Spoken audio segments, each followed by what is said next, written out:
The silence is the loudest sound, isn't it? That deafening, hollow space where her voice used to be. You check your phone, not with hope, but with a kind of morbid compulsion, a need to confirm the void. The screen remains dark. It's not broken. It's simply a mirror reflecting your new reality. You are invisible. She didn't just leave you. She erased you. Do you feel it? That cold, creeping realization that you weren't a partner in a relationship, but a component in a system she has now decommissioned. She didn't ghost you. She rendered you obsolete. That final conversation, or more likely that final text message, wasn't an explanation. It was a verdict. A judgment handed down from a court you didn't even know you were on trial in. And you were found wanting. You replay the moments, searching for the crack, the single point of failure. Was it that argument last Tuesday? The comment you made about her friend? The vacation you couldn't afford? You're searching for a logical error in a system that was never based on logic. You're trying to solve a calculus problem with a children's alphabet book. You thought you were playing chess, moving your pieces with deliberate intent, but you were on a board you didn't understand, playing a game whose rules were written in a language you never bothered to learn. She wasn't your opponent. She was the architect of the entire game. And when she grew bored, she simply swept the pieces from the table. You included. Let's go back to that moment. Not the end, but the beginning of the end. The moment the power shifted so subtly you didn't even notice. Maybe it was a night you were out with friends. You told a story, the one that usually gets a laugh. But from her, there was only a tight, polite smile. Her eyes weren't with you. They were somewhere else, calculating, assessing. Or perhaps it was when she started making plans without you, mentioning them only in passing, as if your inclusion was an afterthought, a courtesy, not a given. You felt a flicker of unease, a cold knot in your stomach, but you dismissed it. You called it insecurity. You told yourself you were being needy. You rationalized her distance as her independence, her silence as her need for space. You willingly handed her the tools to dismantle you, piece by piece, because you were too afraid to ask the one question that mattered. What is happening to us? You feared the answer, so you chose the comfort of a lie, and in doing so, you sealed your own fate. You weren't a victim of a surprise attack. You were a willing casualty in a war you refused to acknowledge was even happening. The great Roman emperor and Stoic philosopher Marcus Aurelius wrote, "The universe is change. Our life is what our thoughts make it." Your life, right now, is a hell of confusion and powerlessness, because your thoughts are a chaotic mess of unanswered questions and wounded pride. You have allowed her actions to define your reality. You have given her the ultimate power, control over your inner world. If this feeling of being dismantled resonates in your bones, if the cold truth of these words sends a shockwave through your system, then this channel is your new training ground. This is not a place for comfort or sympathy. This is a forge. Here, we melt down the weak, reactive parts of you and recast them into a weapon of cold, rational understanding. So, take your first step out of the dark. Subscribe to this channel, activate all notifications so you don't miss a single transmission, and press the like button as a declaration that you are done being a pawn in someone else's game. In the comments below, I want to know where you are watching this from. Tell me the city, the state, the country from which you are choosing to begin your transformation. I want you to plant your flag. Let the world know where the next generation of emotionally sovereign men is rising from. The pain you feel now is not your enemy. It is a signal. It's a brutal, screaming alarm telling you that the way you have been operating, the way you perceive the world and your place in it, is fundamentally flawed.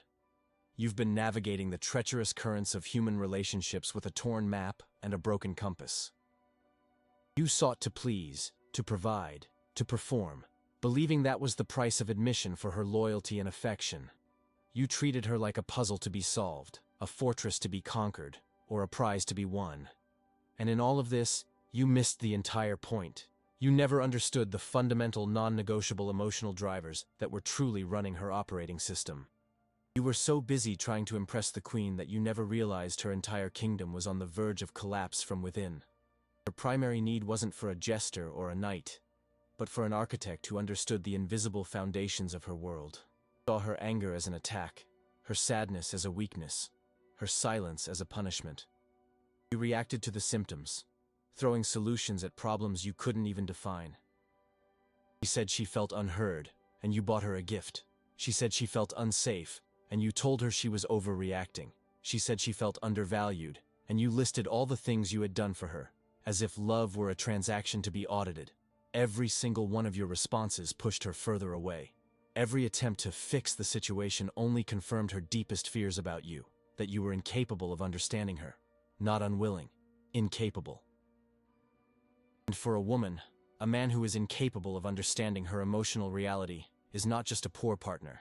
He is a threat to her very soul. He is a dead weight, and survival dictates that all dead weight must eventually be cut loose. So you stand now, in the wreckage of what you thought you had built, holding a balance sheet of your efforts, confused as to why your logical inputs did not produce the desired emotional output.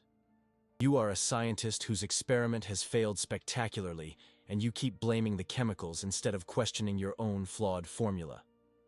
The truth is, the formula is everything, and her formula, the core code that governs her deepest needs and fears, has been an open secret for centuries, articulated by women themselves in their art, their literature, their private conversations.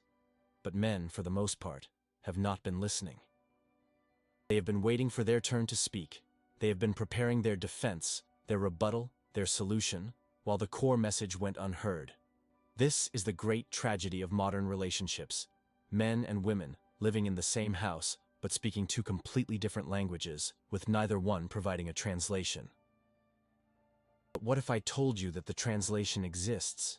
What if I told you that the brutal rejection you experienced was not a random act of cruelty, but a predictable, almost mechanical response to a specific set of emotional stimuli you were broadcasting? What if I told you that her final words, the ones that haunt your sleep, were not the end of your story, but the key to a power you never knew you possessed? Power hidden in three simple, brutal truths about her inner world. A power that, once understood, will transform you from the man who gets left into the man who is impossible to leave. The journey to understanding that power begins now. Let's dissect the anatomy of your failure, not with sympathy, but with the cold precision of a surgeon examining a corpse to determine the cause of death. Your relationship didn't die from a sudden, violent blow. It died from 1,000 tiny cuts, each one self-inflicted. You bled out slowly, so slowly that you mistook the growing weakness for comfort, the loss of blood for the warmth of love. Fall from power is never a dramatic event. It is a quiet, insidious process of erosion. It begins not with a fight, but with a concession. It started with the first test. She tested you, and you failed. It wasn't a grand interrogation, it was subtle.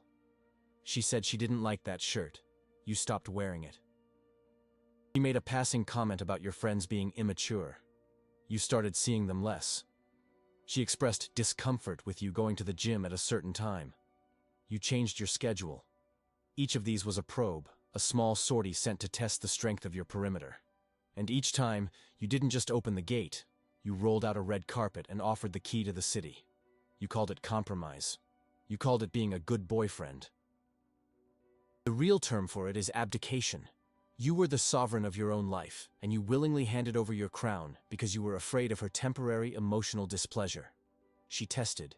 You yielded. She won. This was the first phase, emotional concession. It's the gateway drug to powerlessness. From there, you slid inevitably into the second phase, loss of control. Your reality began to warp, its center of gravity shifting from your own principles to her emotional state. Her bad day at work meant you had to cancel your plans. Her vague feeling of anxiety meant you had to spend the night reassuring her instead of working on your own goals. You stopped being the thermostat, setting the temperature of the environment, and became the thermometer, merely reflecting it. Your emotional state became a direct consequence of hers. When she was happy, you were granted permission to feel at peace. When she was upset, your world went into lockdown. You thought you were being empathetic. In reality, you were a puppet, and her emotions were the strings. This is where you lost the ability to lead, not just her, but yourself. A man who is not in control of his own emotional state cannot be a leader. He is a liability. Then came the desperate, crawling hunger for validation. This is the third phase, and it is the most pathetic. You started needing to hear it. Do you still love me? Are we okay? Did I do a good job? You outsourced your self-worth. Her opinion became the only metric that mattered. You posted a picture of you two on social media, not as a celebration, but as a plea for public confirmation that your union was still intact. You became a performer, and she was your one-woman audience. Her applause was life, her silence was death. You were so busy trying to earn her validation that you never stopped to ask if she was still worthy of yours. This is a fatal error in the calculus of power. The moment you seek validation, you have already signaled that you are the lesser party in the transaction. Inevitably leads to the fourth stage, affective dependency. At this point, you are a full-blown addict. Her attention is your fix. A text message from her provides a temporary high. Her silence sends you into agonizing withdrawal. Your entire neurological system has been rewired to depend on her for its dopamine supply. This is why you couldn't walk away, even when you saw the red flags. It's why you tolerated disrespect, accepted blame that wasn't yours, and apologized for things you didn't do. An addict will do anything to get his next hit. He will lie, cheat, and degrade himself. You were no different. You degraded yourself for a crumb of her affection, proving to her on a primal level that you were a resource to be consumed, not a force to be respected. No one is coming to save you. You must understand this. The world respects strength, and you voluntarily chose to be weak. The final stage is the most humiliating, breaking the silence. Her silence is dominance, not inattention. When a woman of value pulls away, her silence is a strategic maneuver. A vacuum designed to see what you will fill it with. Will you fill it with your own purpose, your own mission, your own life? Or will you fill it with panicked, needy desperation? You chose the latter. You couldn't handle the void. You sent the double text. You made the frantic phone call. You demanded, "We need to talk." In that moment, you showed her all your cards. You revealed that your peace was so fragile, so utterly dependent on her, that a few hours of quiet could shatter it completely. You proved that she had absolute control over your inner world. When you begged her to talk, you weren't seeking resolution. You were begging for a master to tell a slave what to do. And when you finally apologized for her pulling away, when you begged for forgiveness for a crime you couldn't even name, you signed your unconditional surrender. You may be thinking, but relationships are about sacrifice. It's about being there for your partner. This is the lie you tell yourself to make your weakness palatable. Sacrifice is a conscious choice made from a position of strength. What you did was not sacrifice, it was capitulation. It was a series of tactical retreats that you rebranded as acts of love. You didn't choose to give ground. You were forced back because you were too terrified to hold the line. You were afraid of conflict, afraid of her anger, afraid of being alone. And she could smell that fear on you. It's a scent more potent than any cologne. This didn't just happen in your relationship. Look at your life. The friend who borrows money but never pays it back, he tested your boundary, you yielded, and now he owns you. The boss who piles on extra work right before the weekend, he tested your time, you yielded, and now your life is not your own. The pattern is the same. The world constantly tests your frame. It wants to see if you are a rock that it must break against, or sand that it can mold to its will. You have consistently shown the world that you are sand. It's time to draw a line. It's time to stop being the effect and start being the cause. If this cold, hard truth is hitting you where you live, if you are tired of being the thermometer, then your transformation starts now. Subscribe to this channel, turn on all notifications, and hit the like button as a commitment to yourself that the era of capitulation is over. Now, I want you to perform your first act of brutal self-honesty. In the comments below, tell me, which of the 5 stages of failure resonates most with you? Was it emotional concession, loss of control, validation seeking, affective dependency, or the final humiliation of breaking the silence? Do not be ashamed. Acknowledge the disease so we can begin the cure. Your war for self-sovereignty begins with this confession. The most dangerous part of this entire process is its invisibility. This loss of power doesn't announce itself. It happens in the silence. It happens in the split second of hesitation before you agree to something you don't want to do. It happens in the yes that you say with your mouth while your entire being screams no. It's the apology you offer to keep a peace that was never real to begin with. You thought you were building a foundation of love and trust, but you were digging your own grave with a spoon, one small weak concession at a time. She didn't leave you because of one big mistake. She left you because over time, she watched you dismantle yourself in her name, and she lost all respect for the man who was so willing to become nothing without her. A woman cannot love a man she does not respect. He can never ever respect a man who does not respect himself first. There is no going back for the weak. There is only the construction of the new. Let that sentence burn itself into your mind. Etch it onto the inside of your skull. The man she left, the man who capitulated, the man who begged for a conversation. That man cannot resuscitate a corpse. Your only option is to build a monument on its grave so powerful, so imposing, that she will one day look upon it and not even recognize the ground on which it stands. Your desire, that pathetic, whimpering need to get her back, is the very poison that guarantees you never will. It is the emotional signature of the man she found unworthy. Therefore, the first principle of this war is this: the mission is not her recovery. The mission is the total reconstruction of your power. She is not the prize. She is simply a spectator who may or may not be granted a ticket to watch your ascension. This reconstruction is not an emotional journey of healing. It is a cold, tactical operation. It is the demolition of a condemned structure and the engineering of a fortress. And every fortress is built on 3 foundational commands. You will not deviate from them. You will not question them. You will execute them with the dispassionate precision of a machine. The first command: cut the excess. You will go through your digital life like a soldier clearing a minefield. Her number is not a memory. It is a detonator for your weakness. Delete it. Her photos are not keepsakes. They are anchors chained to the man you used to be. Erase every single one. Your social media connection is not a window. It is a surveillance tool she uses to monitor your collapse. Unfollow. Block. Sever the connection. This is not an act of anger. It is an act of strategic amputation. You are removing the gangrenous limb that threatens the entire organism. You are cauterizing the wound so that it can no longer fester. Any hesitation, any thought of what if, is the ghost of your weakness trying to drag you back into the grave. You must be ruthless. You must be absolute. The second command: install silence. Your silence is not a tactic to get her to miss you. It is a declaration of your new reality. It is a weapon. When you were with her, your attention was abundant, a cheap commodity she could access at any time. It is gone. It is a resource that has been completely and utterly withdrawn from her market. If she reaches out, and she may, to test if the puppet still responds when she pulls the strings, you will not answer. Not for an hour. Not for a day.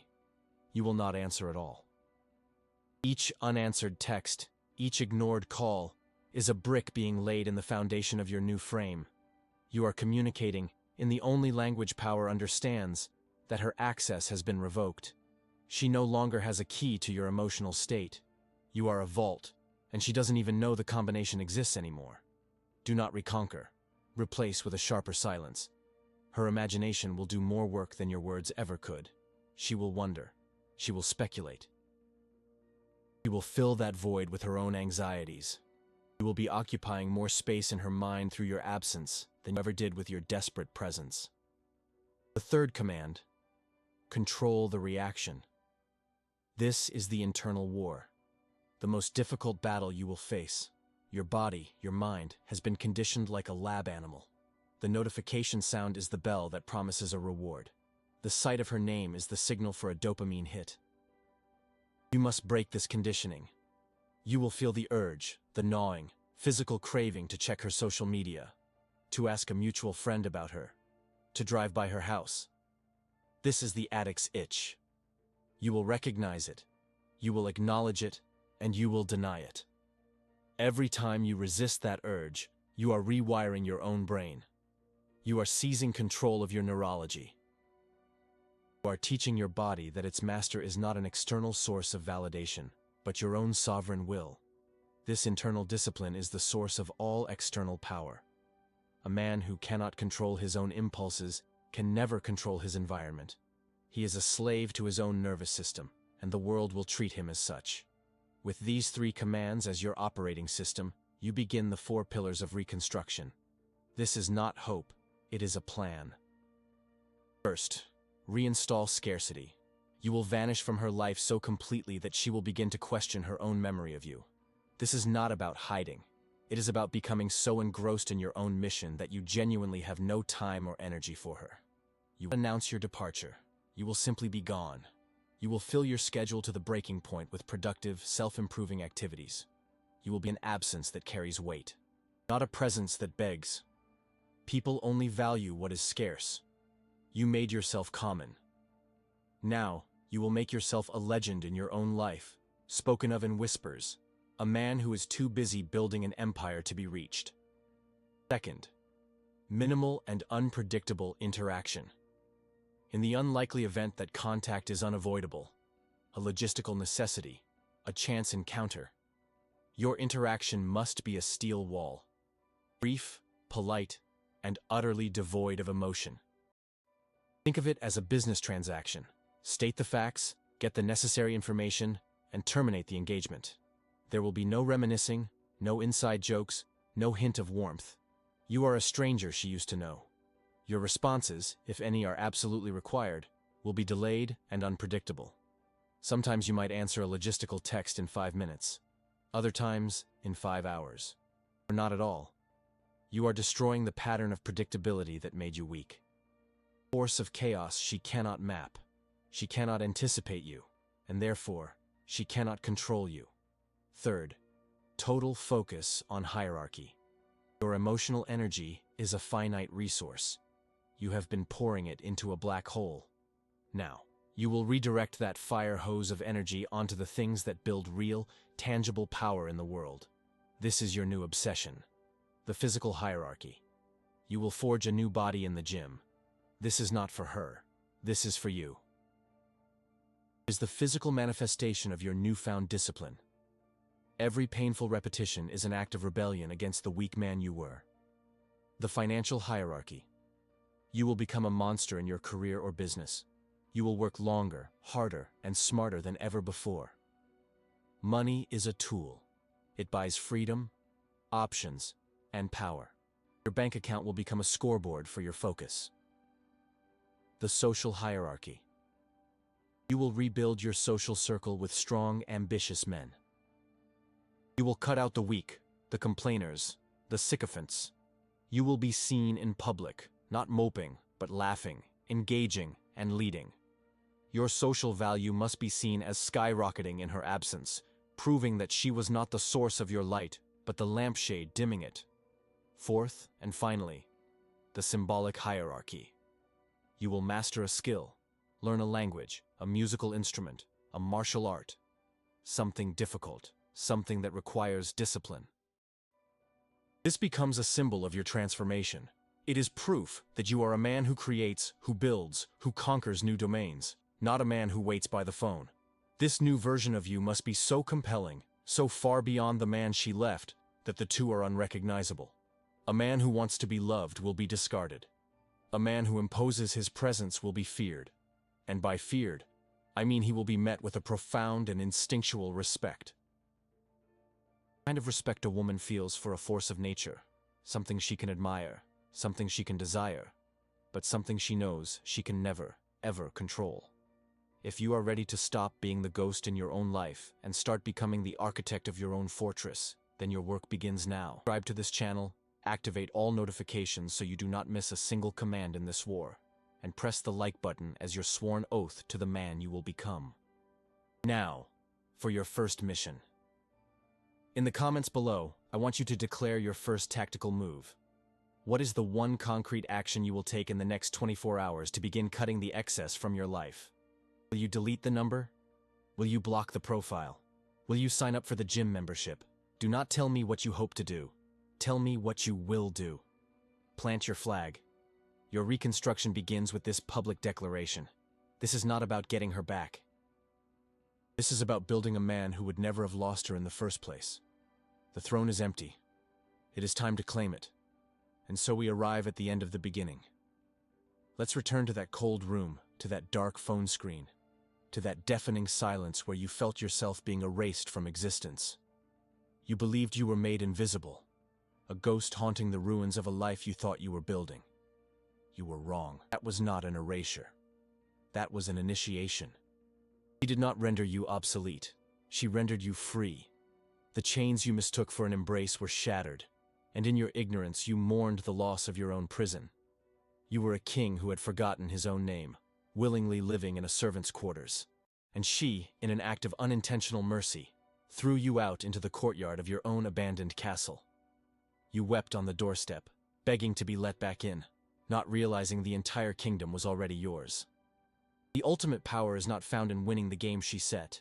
The ultimate power is realized in the moment you understand the game was designed to keep you playing, to keep you distracted, to keep you perpetually reacting to her moves, her moods, her tests.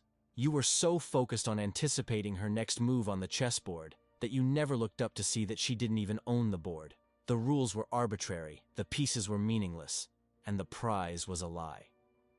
Her validation, her approval, her affection, it was all a counterfeit currency you impoverished yourself to acquire.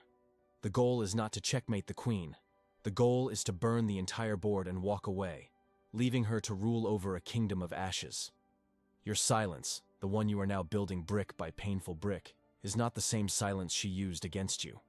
Her silence was a question, a test, a baited hook cast into the waters of your insecurity, waiting to see you thrash and struggle.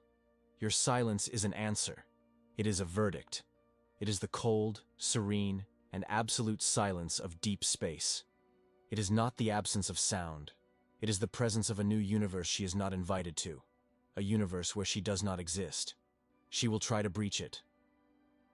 She will send a text message, a probe sent to the edge of your new world, expecting an echo of the needy man she discarded. But her message will find nothing. It will travel into the void and never return. There will be no anger, no bitterness, no response. There will only be the profound, unnerving, and complete indifference of a dead star. Nothing terrifies a person more than realizing they have become utterly and completely irrelevant to the one person whose reality they once commanded. This is the nature of true emotional dominance. It is not about making her feel pain. It is about achieving a state of being where her feelings, good or bad, are as meaningless to you as the whisper of a dying wind. You thought revenge was about making her regret leaving you, a pathetic and weak-minded fantasy. True revenge is your own success. It is your own peace. It is the construction of a life so magnificent, so fulfilling, so utterly self-contained that the memory of her becomes a footnote in a story that is no longer about her. She becomes a character from the prologue of a book you've long since finished writing. The day will come when she sees you, or hears of you. She will see the new body you have forged in iron and discipline. She will hear of the empire you are building in finance and purpose. She will see pictures of you, surrounded by powerful men and beautiful women, not with the performative happiness of a man trying to prove a point, but with the quiet, unshakable confidence of a man who has become the source of his own light. And in that moment, she will not feel anger. She will not feel jealousy. She will feel something far worse. She will feel awe. Awe one feels when looking upon a mountain they once thought was a small hill. She will feel the cold, horrifying realization that the man she left, not the man who now stands before her. She didn't leave a king in the making. She left a boy, and in his place, a god has risen. She will search your eyes for a flicker of the old weakness, a hint of the man who once begged for her attention. She will find nothing. You will not look at her with hatred, for hatred is still an investment of emotion. You will not look at her with pity, for pity is a judgment. You will look at her the way you would look at a stranger on the street. A brief, polite, and utterly empty recognition of a physical form, before your attention returns to matters of consequence. The chessboard has not been flipped. The game has not been won. You have simply left the room and gone on to conquer the world, and she is still sitting at the table, moving pieces in a game that no longer has an opponent. She is playing against a ghost. This is your legacy. Not the pain she caused you, but the power you built from its ashes. Your story is not the man who was left, but the man who began. The pain was rejection was the catalyst. Thought she was writing the final chapter of your story together. In reality, she was merely the harsh but necessary preface to your own, far greater epic. You don't need her to acknowledge it. You don't need her apology. Her validation is the last thing on earth you should ever want. The respect you now command is not given. It is imposed. It is a fundamental law of your new reality, like gravity. It felt in your absence. It is understood in your silence. It is cemented by your cold, relentless, and unwavering focus on your own mission. If this new reality is the one you choose to build, if the era of being a pawn is over, then solidify your commitment now. This channel is the blueprint. Subscribe and activate every notification, because each video is another stone in the fortress you are building. Press the like button as a final act of severing ties with the weak man you are leaving behind. Now, I want your declaration of independence in the comments. After everything you have heard, answer this one question with brutal honesty. What is the one beautiful lie about love and relationships finally and forever? Stop telling yourself. Let that be your first decree as the sovereign of your new world. She didn't break you. She forged you. Now go and build the kingdom she will never be allowed to enter.